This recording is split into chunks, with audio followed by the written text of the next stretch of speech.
Buenas tardes a todas y todos. Bienvenidos a este webinar. Recuerden que este webinar es organizado por la Facultad de Administración de la Universidad de los Andes, en donde, como parte de la experiencia de nuestra maestría en gestión de la cadena de suministro, Supply Chain Management, nos gusta invitar profesores de Colombia, de América Latina y principalmente del exterior, de Europa, de Estados Unidos, que vengan a compartir con ustedes, ¿no es cierto?, temas de actualidad en el Supply Chain Management. Y el día de hoy tenemos al ilustre Kamran Rashidi, que nos acompaña desde Suecia, desde Jönköping University, es una universidad que queda ahí donde está justamente Kamra ha puesto ahí. Kamra, you located the university on the map. Ellos les va a contar un poco más de eso, por supuesto. Kamra es profesor asistente en la Escuela de Administración y Negocios de la Jönköping International Business School, localizada en la ciudad en Suecia con ese mismo nombre. Él tiene un doctorado en temas de Sustainable Supplier Selection in the Logistics Industry. Y justamente el día de hoy nos va a hablar, ¿no es cierto?, de Sustainable Supplier Management. El seminario de hoy es en idioma inglés, que es el idioma con el cual nos acompaña Kamran. Kamran, thank you very much for being here today with us. I just introduced you in Spanish. You can now continue in English. And welcome and thank you very much for sharing your time with us. Thank you, Felipe, and welcome everybody to this webinar on sustainable supplier management. I am pleased to be here and talk a little bit about sustainability of suppliers in global supply chains. And I have another course in summer school as well in Universidad de los Andes. So if you are interested, you can join that course as well, which is online. There we discuss more in details about sustainable supplier management. And yeah, I'm originally from Iran. I did my PhD in Sweden, and I did my postdoctoral studies in Denmark. And after 2 years in Denmark, completed my postdoctoral studies. Then I got assistant professorship position in Jönköping University in Sweden. And during this session, a little bit, I'm trying to talk about the sustainability of suppliers, how we can evaluate and how we can help our suppliers in upstream of the supply chain to improve their sustainability performance. But again, as you know, the time is quite short. For more details, then if you are interested, we can discuss that in the course that I have in the summer school in Universidad de los Andes. And if you have any question, please feel free to unmute yourself and ask your question or write it in the chat. I think Renzo can check the chat. If there is any question, please just let me know, because sometimes it's a little bit tricky to check the chat when I'm talking on my slides. Just let me, yes. To start, I want to a little bit talk for you that why suppliers' sustainability performance matters, why it is very important to focus on supplier sustainability. And to clarify the answer of this important question, we need to look to a concept, other concept that we have in supply chain. And that concept is French fries principle. And in French fries principle, normally we say that when we have any kind of price increasing in the upstream of the supply chain, that price increasing is passed to the manufacturer, and then manufacturer is passing this increasing in prices of raw materials to the final customer. That's a very short answer that what is French fries principle in supply chain management concept. But still, it's not clear what does that mean exactly, right? So to clarify the French fries principle and then further talk that why this concept help us to better understand the importance of supplier sustainability performance, I give you one simple example of a French fries principle. Just imagine that we have these three steps of supply chain. Very simple one. We have some farmers that they are supplying potatoes. And then we have a manufacturer that buy these potatoes and prepare French fries. And they, after packaging these half-prepared French fries, they sell it to restaurants or kiosks in the streets to have a French fries, and then final consumer, normal people like us, then we go and buy French fries from the restaurants as a side for our dishes, right? But the French fries principle here is the fact that one year in the autumn, we have a bad harvest. And this bad harvest result in supply shortage because we don't have enough potatoes to meet the demand that we receive in B2B market from manufacturers, right? And then what happens when the demand is higher than the supply? Then the price of the product will be increased. So then the manufacturer get the products with higher price, get the potatoes with higher price from the farmers. And then what they do, when they produce the French fries, of course, they sell the French fries with higher price to the restaurants. And finally, when we get the French fries as a side, when we order and food, of course, we pay a little bit more price, right? When we get the French fries. So this is the French fries principle. It tells us that when there are some increasing in price upstream in the supply chain, that increasing in price is passed to the final consumer downstream in the supply chain. And why this concept helps us to understand the importance of supplier sustainability? I'm telling you, because the sustainability is exactly opposite direction. It goes from downstream to upstream. I'm explaining to you why.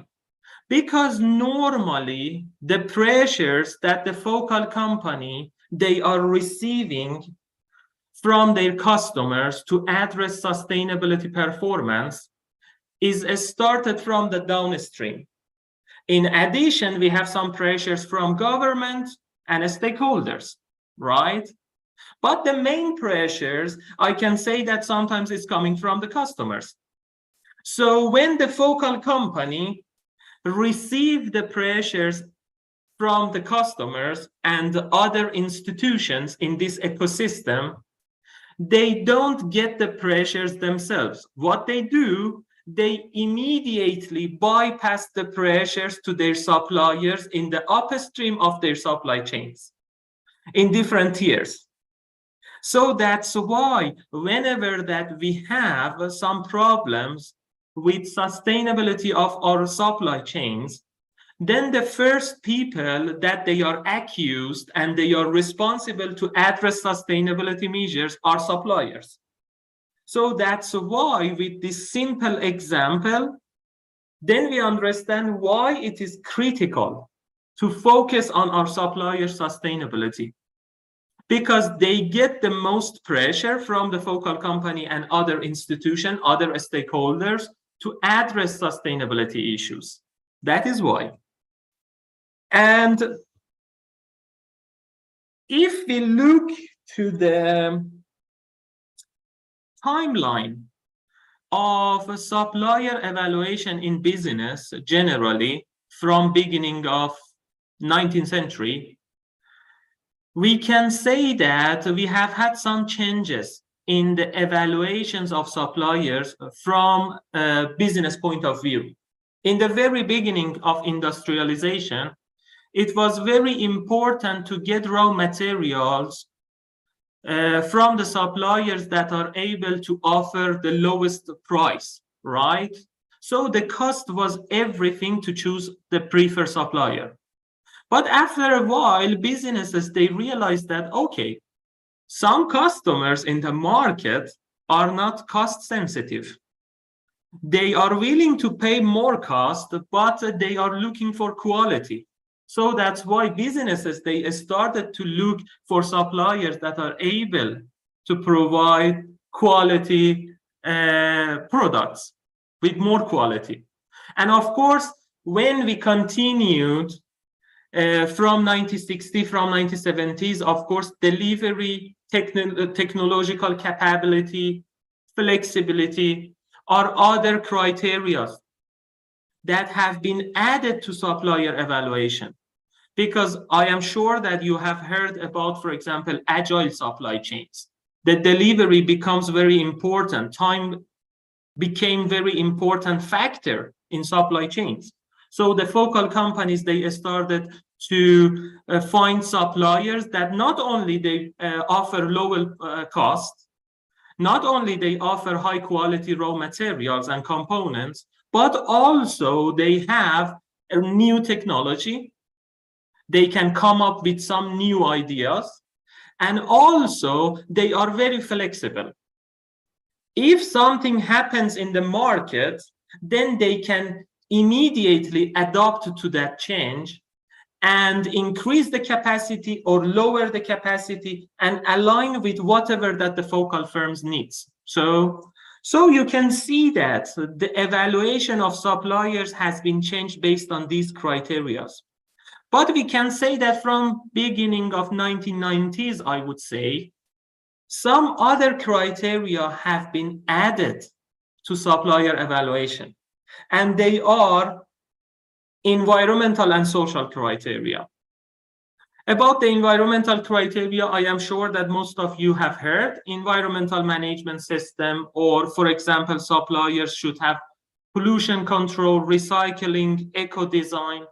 And not only environmental criteria became important for supplier selection and supplier evaluation, but also some social criteria, like, for example, work safety, labor health, employment practices, and some other factors. But we need to have a framework to fully understand that what type of criteria and what type of social responsibilities the suppliers that we are working with should address in their operations and in their businesses, right? So that is why we need a kind of framework. A framework to say that what are the social responsibilities that the suppliers in our global supply chain should address, proposed by Carroll in 1990s, and then later developed by some other authors in the literature. For example, Carter developed this hierarchy as well. And this hierarchy help us to better understand that what we should expect from our suppliers in the supply chain in terms of sustainability performance. So if we start from the first level, which is the economic responsibility, of course, our suppliers, it is very important because sustainability, as you know, it's not only about environmental and social aspect. It is about economic aspect. So we have 3 pillars: economic, environmental, and social. So the first and the important part is economic responsibility, to have some benefits for shareholders, right? That's the first level of social responsibility that our suppliers should address. And after that, they need to address the legal responsibilities, right? And the legal responsibilities are rules and regulations defined by governments or other regulatory agencies, right?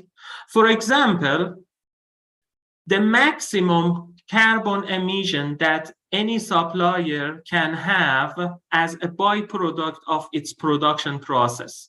This is completely regulated in many countries.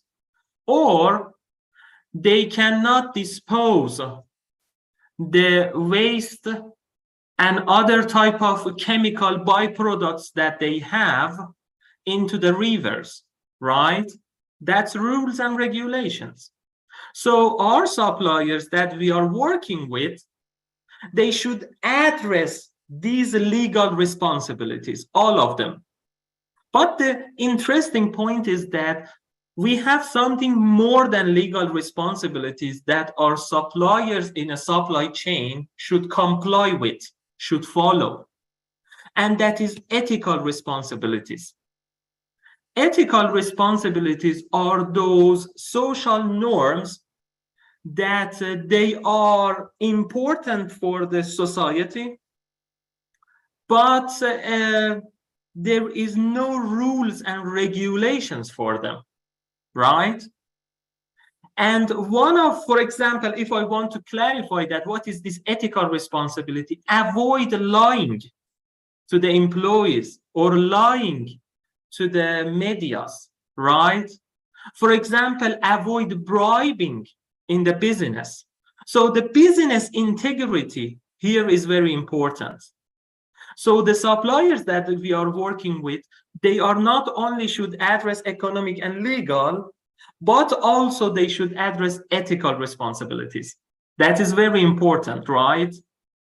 And above all of these, we have another level of social responsibility that it is important to keep in your mind, that the higher level, it's not obligatory to be implemented by suppliers that we are working in our supply chain. But if they do that, then they show a really high level of commitment to sustainability and to the society that they are operating in. And that is discretionary responsibilities, right? And what is the discretionary responsibilities? That is the point. The discretionary responsibilities, for example, they are helping charities. They are giving some loans to those students that they need some financial support to follow their studies, right? So it's not obligatory, it's not compulsory for them to do so. But if they do that, it's a really high level of social responsibility. For example, I give you two examples of my home country. In Iran, we have some micro businesses that they give jobs to those people that they have been in prison for a while. Because when they come out from the prison, then they have some challenges to find a good job. So these micro businesses, what they do, they offer jobs to these people, or they offer jobs to disabled people, right? So these disabled people, they can, for example, make some money for their families, right? And if you see to these discretionary responsibilities, it's not part of economic, legal, or maybe social norms, but the businesses, they should show that they are willing to help the society, right? And that is very highest level. So the suppliers that we are working with, as I said, the discretionary responsibilities is not compulsory. It's voluntary if they want to do that. But the other levels, ethical, legal, and economic responsibility, they should address in their business. They should address in their business, right? So far, we have discussed that why supplier sustainability performance is important, and what are the measures and criteria that the suppliers should address, right? This is what we have discussed so far. But the question here is that how we can evaluate suppliers' sustainability. So fair enough, we give them some ideas about what is the sustainability. We define the economic, social, and ethical responsibilities, right? But how they can address these measures, and how we as a focal company, the focal company here, it could be any big brands, for example, Nike, Apple, BMW, Mercedes-Benz, Lego, or I don't know, any type of other brands that you have in mind. How these focal companies, they can be sure that their suppliers are following sustainability principles, right? And that's the point. For example, the first, it's a supplier self-declaration. So to what extent suppliers, they are preparing a sustainability report, and in that report, they explain that what was their sustainability performance, for example, for 2020 or 2021. Every year they publish some sustainability report, right? And sometimes they send a self-declaration or a report to the focal company. Fair enough. It is really good idea, but it is not enough to be sure that they follow the sustainability performance and sustainability criteria defined by the focal company. And I'm telling you that why it is not enough. The supplier self-declaration is not enough. Another way to be sure that the suppliers are addressing sustainability issues is certification. And of course, you have heard about these two ISO standards, that they are the most important ones. ISO 14001, it's for environmental issues, and ISO 45001, it is related to work safety and working environment, job safety and healthy working environment. So by these two ISO certification, of course, any situation, any institution that they want to get these certifications, they need to meet certain measures and criteria, right? And that's the point. But still, the certification cannot be enough, right? We can see that many institutions, they have the certification, but still they violate some sustainability principles. That is true. And another way, which is the most important one that I want to a little bit talk with you more, is code of conduct. So what the focal companies, they do to be sure that their suppliers are following sustainability principles, they defined a code of conduct. And when they define the code of conduct, in this code of conduct, that they clearly tells to their suppliers that what are the sustainability principles that their suppliers should follow, right? And later I show you one of these code of conducts from a big brand. So then you can see, for example, what type of issues are addressed or defined in this code of conduct for suppliers. And finally, when the focal company define this code of conduct, what they do some auditing to be sure that the suppliers' operations and working environment are aligned with what they have defined in this code of conduct for their suppliers. Auditing normally is implemented by the focal company, but sometimes now big companies, they realize that it is better to outsource the auditing to a third party, that the third party do the auditing and then share the information with both parties, right? So just keep in your mind that the auditing of suppliers for sustainability performance, it shouldn't be necessarily implemented by the focal company.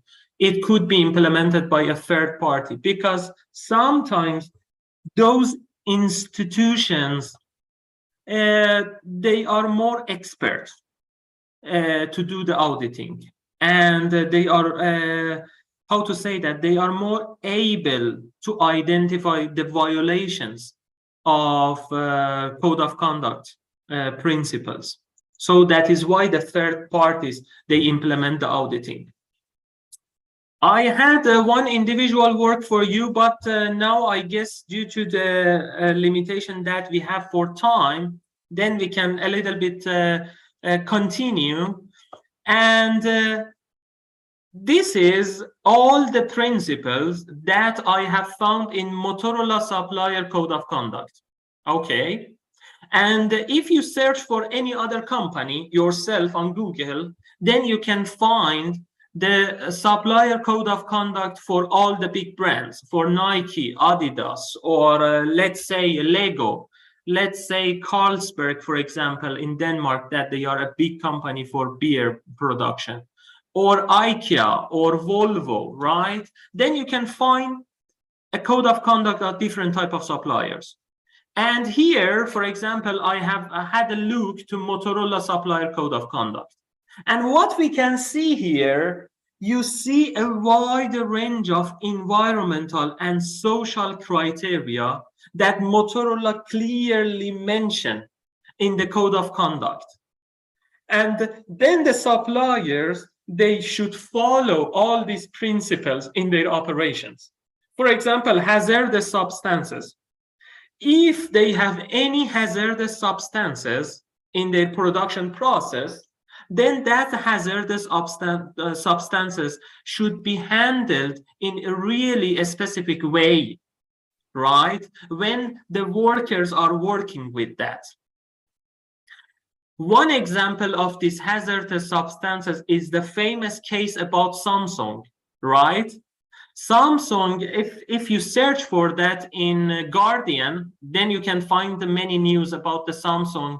And in one of the manufacturing sites that Samsung was producing the LCD of their products, then workers, they have been in a close contact with some hazardous substances that resulted in cancer in some of those workers.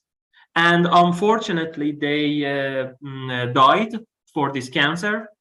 And they have had some, actually, they got sued by those workers by those workers' families that they died due to close contact with hazardous substances. So that's why you can see that, for example, we have a fair business. As I said to you, bribery, lying is not allowed, or environmental permits, or pollution resources. So you see many type of criteria that needs to be addressed by suppliers to comply with sustainability performance, right? And it is really interesting when I looked to the code of conduct of Motorola, in one specific part, they clearly said about the conflict minerals. So it's not only about the environmental footprint and the social performance in the manufacturing site. Sometimes it is really important for the suppliers to show that where they are sourcing their raw materials. Because, for example, for Motorola, that they are producing electronic products, they have some conflict minerals in their products, like tin, tungsten, titanium, gold, and sometimes these raw materials are coming from countries like the Democratic Republic of the Congo. And if the products, such raw materials, are coming from there, then the mines of these products are controlled by militias and armed groups. So any supplier that they are working and sourcing from these groups in Democratic Republic of the Congo, they will be outside of the Motorola supply chain the next year, if they realize that, if they realize this violation. Because buying products, buying raw materials from these militias, it's completely against the human rights, because most of the time they are using child labors, they are using forced labors, and labors, they are working for long hours per day in those mines. So that is why that they clearly said that it is not acceptable to source from these mines that are controlled by forced and by armed groups and militias, right? But what happens when the focal companies, they realize any kind of violations of sustainability principles, in their code of conduct. What happens? How they treat their suppliers. It's not exactly the same for all focal companies, but I would say that it is 90% similar as this process that I explained to you for big brands. It's more or less the same. First of all, they do the on-site audits, right? By themselves or by third party. They do the on-site audits to see that the supplier are following the sustainability principles or not. And then during that audit, the auditors sent by the focal company, they should have access to all required records and documents. They should have access to all physical areas in supplier site. And they should be allowed to talk with employee and workers. So they should have interview with employee and worker in a private room. You know, when the employer is not there, when the people from the supplier side is not there, this is only the employee and workers and auditors. And if auditors identify any kind of violation in the supplier side, then they give 1 year of the initial date that they implemented audit to the supplier to solve the problem.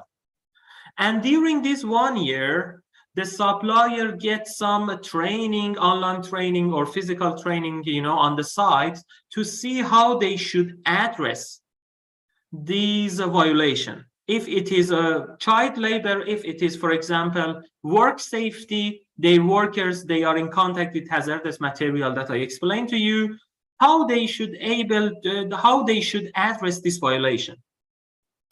And if they address the violation, maximum up to 1 year, then everything is fine. So both parties are happy, right? The supplier increased the sustainability performance, and the focal company got a supplier that are addressing sustainability issues, right? Defined in the code of conduct.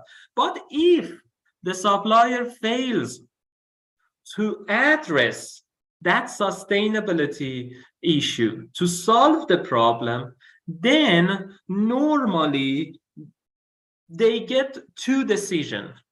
If the violation is a serious violation, then they immediately after 1 year terminate their business with that specific supplier.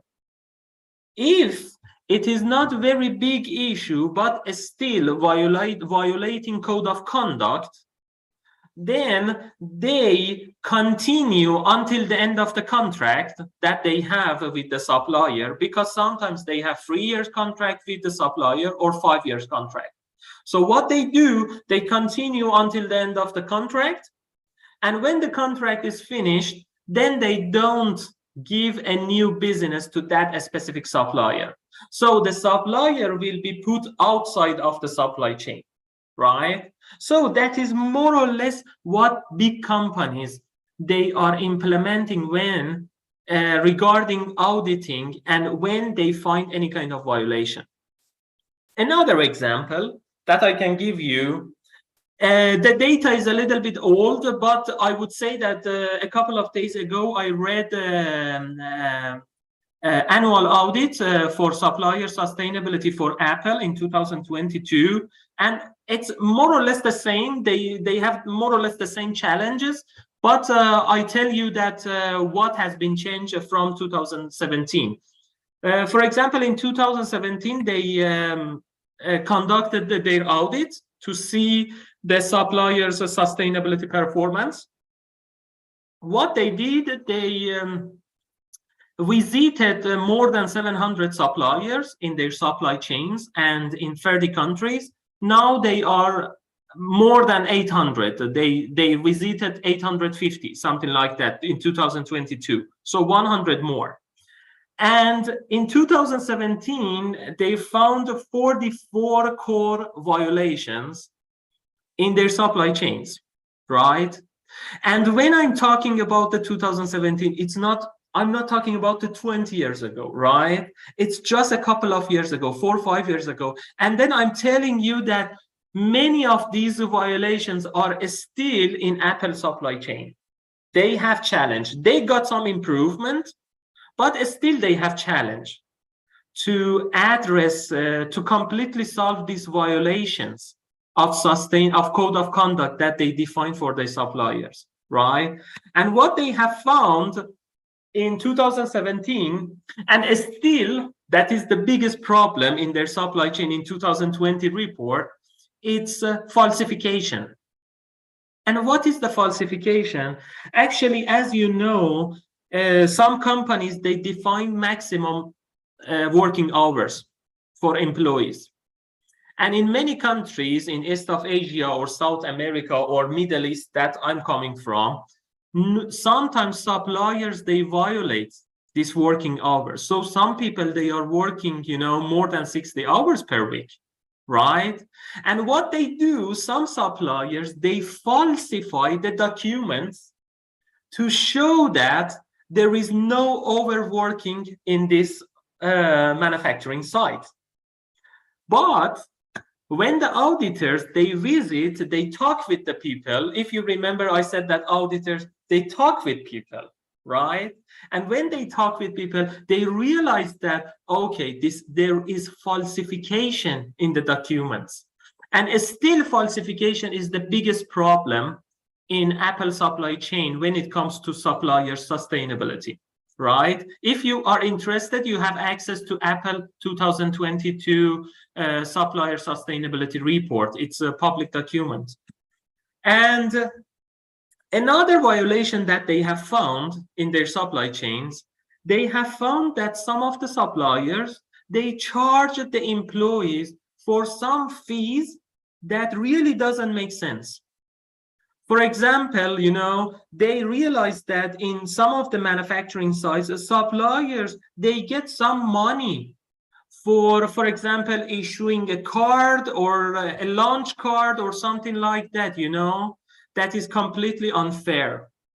And it is interesting to know that in that year, 16 smelters and refiners decided to left the chain, the Apple supply chain, because they couldn't address the sustainability issues. Some of them, they said that they are not able to address the code of conduct defined by Apple. So Apple decided to put them outside of its supply chain. But it is interesting to tell you that some of the refiners and smelters, they decided themselves to go out from the Apple's supply chain, right? And if I want to tell you that why they did, because they are not afraid of losing the business, because normally these smelters and refiners, they are providing these rare earth metals.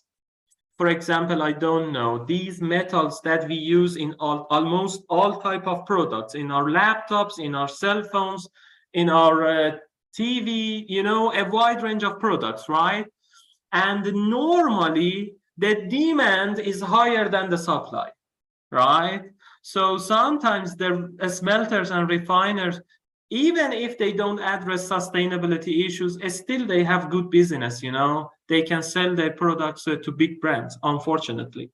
And another thing that they have found in this audit, and I hope that if somebody has iPhone 10 here,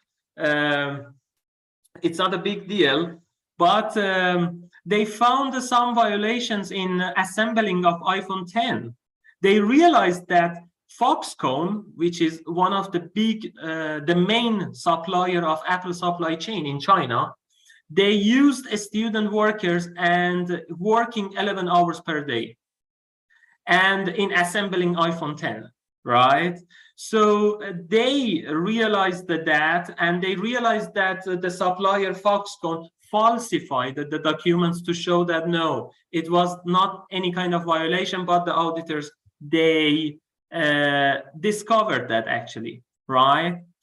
So this is more or less that what happens when the companies, they do the auditing for their suppliers.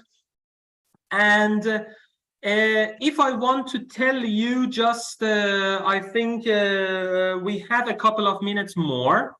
And for the last couple of minutes, I really, because we have some Q&A, I think we have some time for Q&A, so that's why. But to address the sustainability by the supply, yes? At least 10 minutes more, so go for it. Okay, great. Okay, great. That's fine. That's fine. Really good. Actually, normally I use this as a group work for my students. You know, I'm asking them, what are the challenges between buyers and suppliers for improving the sustainability performance? And keep in your mind, please, that here we are talking about the B2B market. Here we are talking when BMW is asking their suppliers to address sustainability performance, to increase their sustainability performance. But the interesting part is that, okay, what are the main challenges between these buyers and suppliers for improving the sustainability performance? The first one is geographical gaps. This is a very simple indication of complexity of global supply chains, right? This is the journey of a single Zara dress. So here you see that how many countries, you know, from the raw materials until we get the final product, a product goes through, right? So the products are producing in one countries and they are consuming in another countries. And one of the main problems that we have in nowadays in global supply chains is that we have Western countries that they outsource their production process to East of Asia or to another countries. And we have some geographical gaps. And these geographical gaps and globalization makes it very difficult to have control over the supplier sustainability performance. That is the first challenge, right? Another barrier that we have to increase the sustainability performance of suppliers or the sustainability performance of global supply chains in general is information and knowledge gaps. First of all, who should share the information and what type of information should be shared in the supply chain? And another problem is that to what extent the information that is going to share is reliable, right? So we need a verification agent. We need a platform, right, to increase the transparency. Because we don't have the transparency now in the supply chains. I hope that the blockchain technology, the cloud platforms, they are helping global supply chain to achieve a better level of transparency, but still we have some unreliable information sometimes, and they are really blurred, right, in the supply chain. And sometimes there is no incentives for the suppliers to address sustainability issues. That is one of another problem. And sometimes they don't have enough knowledge that why and in what way they should address sustainability issues. Because I told you that Apple audited 800, but definitely they have more than 2,000-3,000 suppliers in their supply chain. That is for example, I think for Nestle, it's 5,000. They have 5,000 suppliers in different tiers. Lenovo is the same. They have thousands of suppliers. HP is the same. They have thousands of suppliers. So it's not only 100 or 200. It's thousands of suppliers. That's why information and knowledge is not really clear there. Another problem, another challenge is communication gaps. And the communication gaps is the language and the trust and cultural codes is different from the people engaged in the supply chain. Of course, the language barrier, the trust level is different in different countries. For example, in my home country, the trust between businesses is completely different from trust in Sweden, I would say. In Sweden, we have maybe more trust, level of trust and commitment between the businesses, right? That is one of the points. And we don't have any kind of, communication tools and systems which is globalized for the supply chains. That is very difficult to have that, right? So that is why. And it is interesting, I tell you, that sometimes it is not only communication between two different companies in two different countries. Sometimes it is very difficult between different departments in one single company. I give you an example. When I was in Denmark, you know that they are really good in wind industry, in wind energy. They have really big companies, wind manufacturers. And sometimes some Chinese manufacturers, they have had some R&D departments in Denmark. And they started to recruit Danish people because they had really good knowledge about the wind industry, the wind turbines.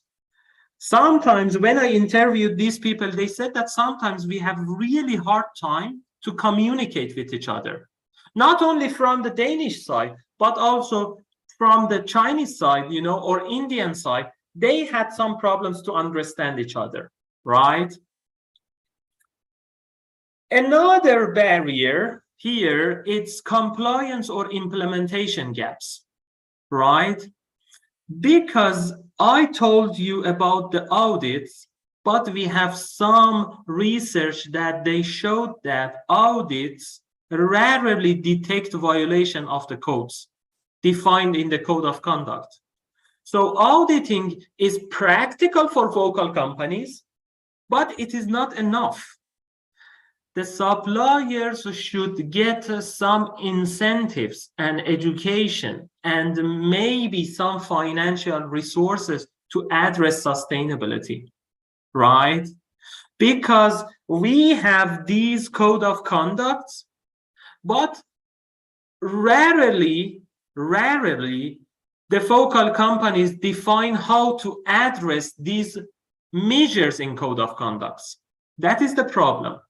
So they define the code of conduct, but they don't tell to suppliers how and in what way they should address these code of conducts. That is one of the problems, which is compliance or implementation gaps, right? Another gap is power gap. Normally, we have a power asymmetry in the supply chain when it comes to sustainability. And power asymmetry is referring to this fact that there is power that is not balanced in the supply chain. The buyer has more power or the supplier has more power, right? And normally the focal companies like IKEA, Nike, Walmart, they have more power, right?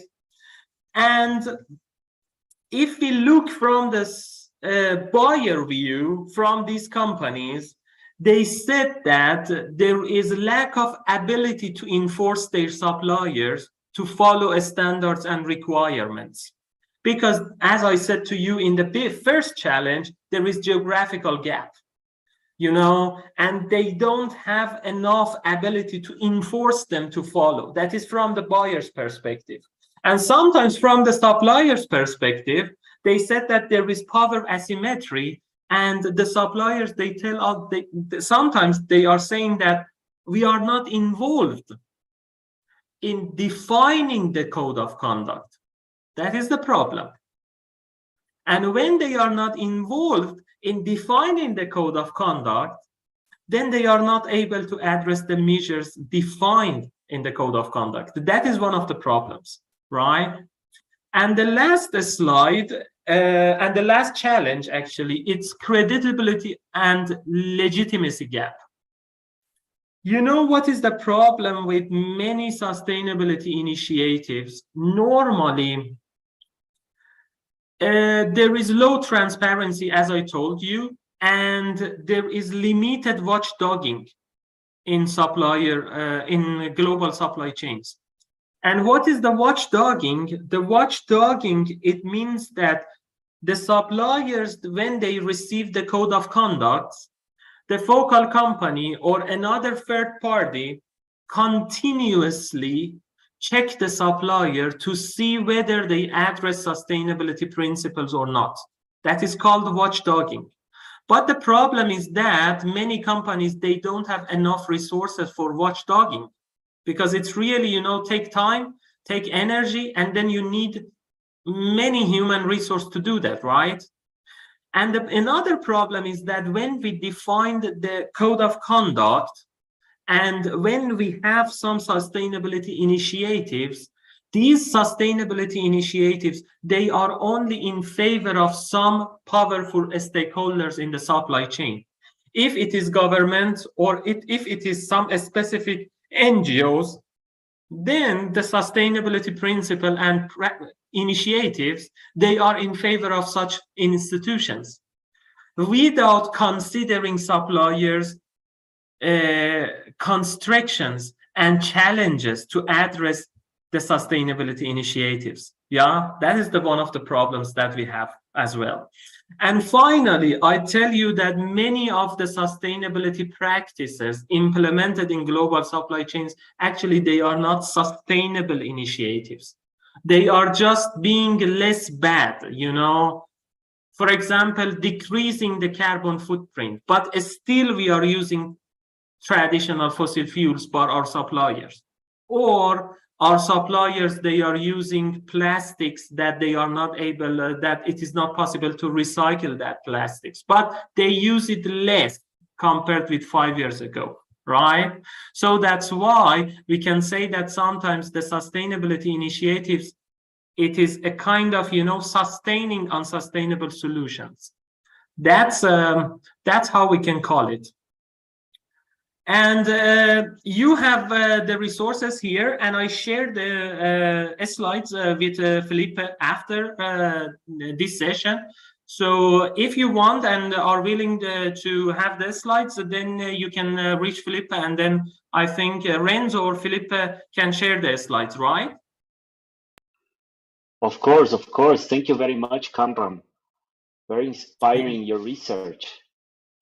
You're welcome. You're welcome. Now we have some time for questions. If anybody has some questions, I just stop sharing to see if anybody has some questions.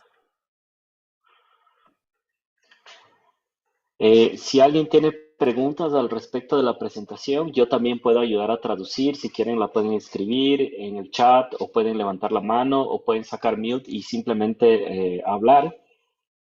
Nosotros estamos acá para apoyarles si quieren decirle en español o en inglés. I think we got some in, I'm not sure that's a question or... No, it's not exactly a question, it's an invitation. Okay. Kamran, let's wait for people to get a bit less shy. I'm going to start here discussion with you. For sure. This is very interesting. I was surprised by the amount of suppliers that a big company can have and should handle. This is very impressive. And I guess there are many companies, not only in retail, but many companies from different contexts that have that amount of suppliers that they should handle, right? Exactly. I think for that one, I can tell you that if somebody is interested, you can have a look to. I think that's a kind of report published by McKinsey. McKinsey is a kind of consultancy, big consultancy company, a famous one. If you are interested, you can read about the resilience of supply chains. And in one report, McKinsey identified the different suppliers in different tiers of big companies, like Lenovo, like HP, like Nestle. And for example, Boeing, they have 5,000, 6,000 in different tiers of their supply chain. And they are the identified suppliers. And I think maybe there are some unidentified suppliers in their supply chain as well. So then that's very complicated to audit all of them. It takes a lot of resources, you know, and I don't know when we are able to do the auditing for sustainability performance for 5,000 suppliers. But one solution is that they need to do the auditing at the industry level. Because the interesting part is that when we go to Lenovo and HP, they have more than 1,000 suppliers in common. So when they have suppliers in common, then they don't need to do the auditing separately, right? If they do that at the industry level, then they save a lot of time and resources.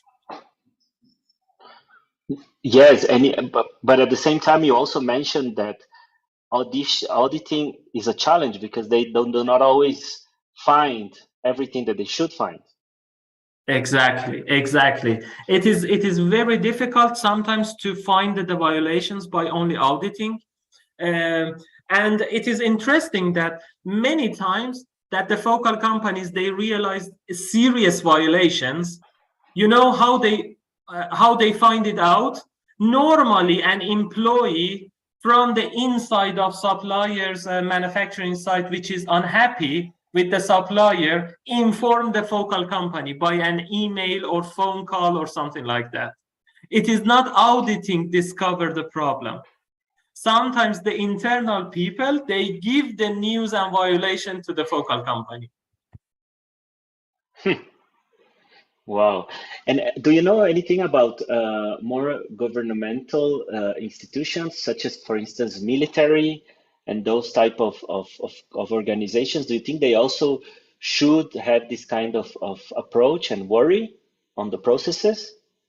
Actually, it should be if they are working with certain number of suppliers, then they should be worried about that as well. But I think it's a little bit more tricky maybe with them because they have much lower transparency in their operations, right? Then that's very difficult to get some public information from that if it is especially in the military. That's a very tricky part. But I think that is important and they need to address that as well. But sometimes maybe it's a little bit tricky for them. Kamran, I got a question from a person that is here with us that Yeah. she asked in Spanish, so I'm going to translate, okay? So basically, Yeah. she's asking, how can we define, or how can we start to define the criteria of sustainability in the process of selection of a provider? In When this, this yeah. provider has never, when this provider is unknown or has never applied for being a provider. Okay. So normally the famous focal companies, they have some suppliers that they are not working with, but those suppliers, they have been in the auditing of that focal company for several years. So how to say that they are a kind of backup supplier. And when it is necessary, then they are coming into the supply chain. So they are potential suppliers. But another part of the question that how to define this criteria, of course, the criteria is really wide. But if you go to different code of conduct, it's more or less those criteria that I selected from Motorola code of conduct. It's more or less the same. You know, the companies, they have these criteria very similar. But for some companies like Motorola, they clearly talk about these conflict minerals. But some companies, if they don't have the conflict minerals in their production, then they don't have that in the code of conduct. But it's really wide. But then we can say that more or less the focal companies, they have the same criteria. If you look to several code of conduct, then you realize that they are very similar. Kamran, thank you very much. This question was on behalf of Karin, that she is there as a guest. I am going to finish the talk now because we are already on time. Kamran, I hope, well, again, thank you very much for sharing with us in this very short amount of time your vision. I believe that this kind of responsible operations and responsible supplier management is part of a better future. And I'm very inspired by your message. I also would like I'm going to switch to Spanish. A todos a todas las personas presentes, muchas gracias por estar acá.